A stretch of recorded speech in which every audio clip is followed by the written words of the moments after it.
has issued an arrest warrant and asked the Interpol for help in detaining President Donald Trump and dozens of others because it believes carried out the drone strike. Donald Trump carried out the drone strike that killed a top Iranian general in Baghdad.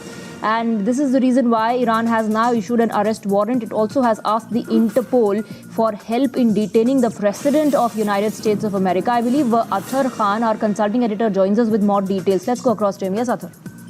Let me just start by saying that we don't believe that Mr. Trump is in any danger, really, of being arrested. This is clearly Iran trying to prove a point here. The fact that they've asked Interpol for help also would mean that Interpol has to acquiesce to that particular request. Now, as you said rightly, there is a prosecutor in Iran by the name of Ali Al-Qasim Meher, who's come out with this statement and asked Interpol for his help, I beg your pardon. And the charge, of course, is being leveled against Donald Trump right now is that of terrorism and assassination. The Iranian general you were talking about was the Qasem Soleimani, who was killed in a drone strike last month, I believe, just a couple of months ago. And this created a furor, not just in the Revolutionary Guard, which Qasem Soleimani was heading in Iran at the time of his assassination, but also within the Shura Council, which is the top highest decision-making body in Iran as well. So this is clearly Iran trying to prove a point. Also, what it tells us, Swati, is the fact that Iran-US relations have reached a nadir now, given the fact that every other day, Mike Pompeo, the Secretary of State, makes a statement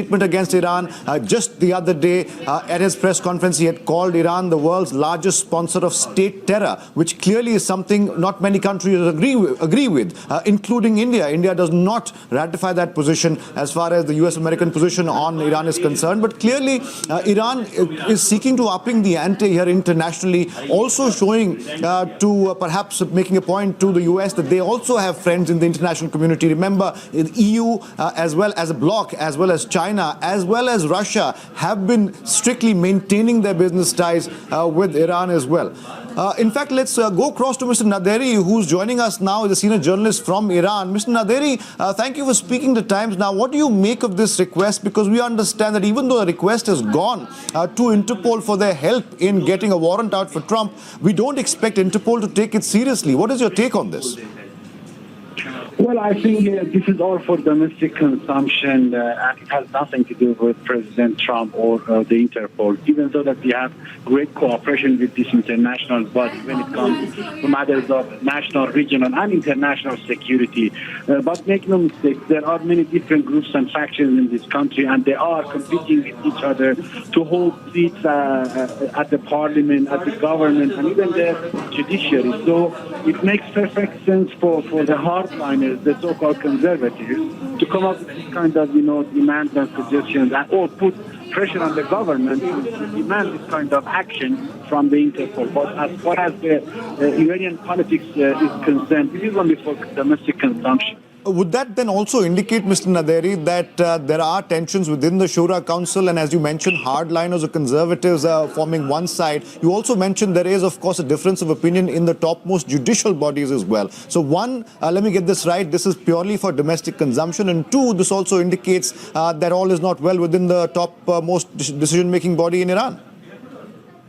Definitely, that is the whole argument here. But make no mistake, Iran also has international allies.